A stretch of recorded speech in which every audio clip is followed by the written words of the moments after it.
All right, time for a look through the morning's newspapers now. I'm joined by the journalist and author Janelle Aldred and by the academic and writer Joanna Williams. Joanna, Janelle, good to have you both back with us. Let's dive straight into this, and we're going to a story that you've picked out, Joanna, or rather reporting you've picked out, inside pages of the Daily Mirror. Let's just bring up, it's a double-page spread, and this is all about the pressures on the NHS, hell on the 999 front line. Tell us about this. Yeah, I think this is a really important story that the Mirror's covering here, and it's actually taking us beyond the issue of pay in terms of what these strikes are about. And sadly, some of these stories we have become familiar with of pensioners who take a fall and are then left cold on the pavement, perhaps even outside, for very, very long periods of time. And this is about paramedics arriving too late. I mean, it's really tragic, arriving too late to patients who've called for an ambulance, or their relatives have called for an ambulance, and the pressure that's placed on paramedics, who then have to turn around and explain to relatives that they're terribly sorry, but there's just nothing they can do. And I do think this is important for a number of reasons. I mean, mainly because it shows us that these strikes are about more than just pay. They are about the conditions in the NHS as well. But I actually think it's really important that there is a bit of a more of a national conversation really about what is going on in the NHS, other than, as we say, just the issue of pay. We need to look at why patients who are clinically well are not able to be discharged into care homes. We need to look at where the money is going within the NHS, I think, because if you compare the money that goes into our NHS with other countries in Europe, we don't actually fall that far behind. We don't have the lowest rates of funding, and yet we do have worse outcomes in a number of areas.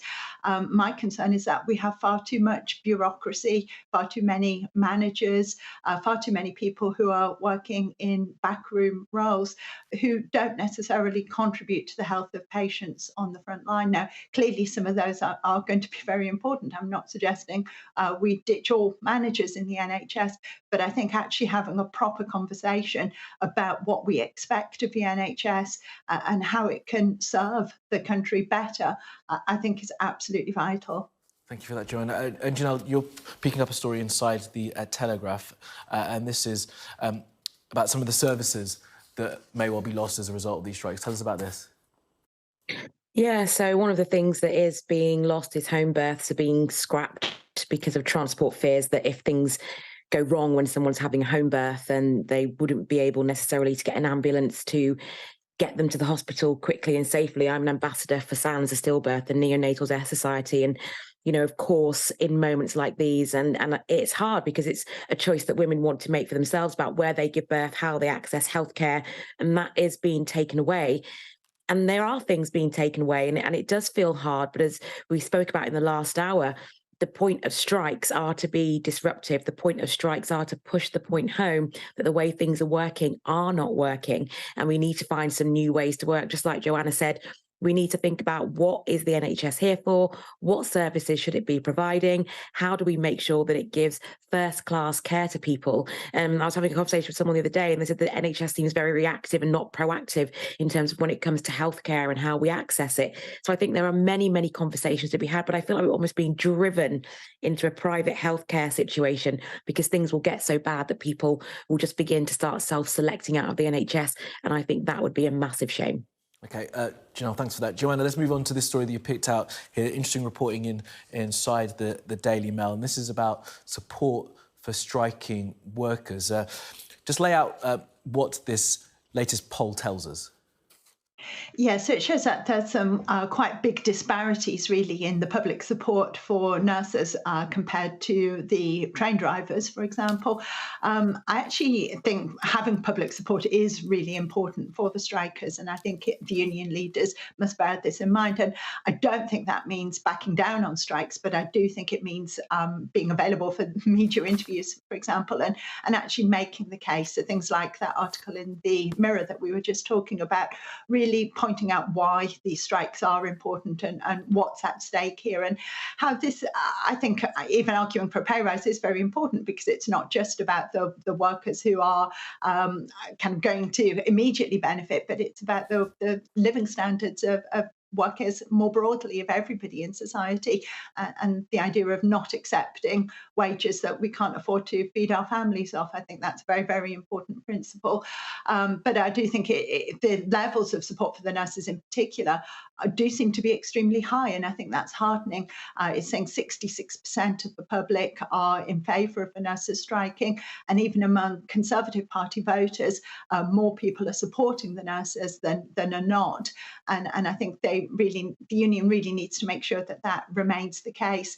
Support has fallen slightly, it's suggesting, for people for the train drivers and the rail workers, but the figures are still fairly high, and like I say, I do think it's important that the union leaders capitalise on this and continue to make the bigger arguments about why these strikes are important. Yeah, thanks for that, Joanna. And I do want to just move on, Joanna, if you can, forgive me, but I want to stick with Joanna because I do want to pick up the story that Joanna's picked out here in the Daily Telegraph. We just reported it earlier by speaking to Karen Adam. This is about those gender recognition reforms. Joanna, you've picked out how the Daily Telegraph are covering it. Just tell us what the paper's saying.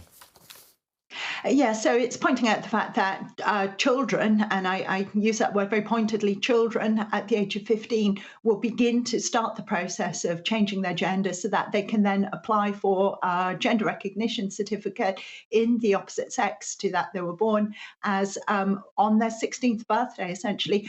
I have to say, as a mother of a 16-year-old daughter, this concerns me greatly. We do not let 16-year-olds buy cigarettes. We do not let 16-year-olds buy alcohol. And I think there are very good reasons why, as a society, we've made that decision that 16-year-olds aren't allowed to do those things. When I was 16, I changed my mind from one day to the next about the type of person I was, what I was into, and the idea that people can make such potentially life-altering decisions at this very, very young age, I think should really concern all of us. I don't think it's a positive thing. I don't think it's a progressive thing.